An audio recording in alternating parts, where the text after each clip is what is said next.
Hello' guys, Shri Shri মাধৱদেৱৰ দ্বাৰা প্ৰতিষ্ঠিত যোৰহাটৰ ঢেকীয়াখোৱা বৰনামঘৰলৈ যাওঁ ব'লক। গোপালে কি গতি কৰিলে গোবিন্দে মতি দিলে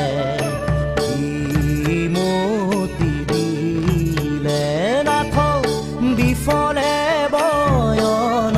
সব জ্ঞান ৰে মতি দিলে ভৱ গহন বন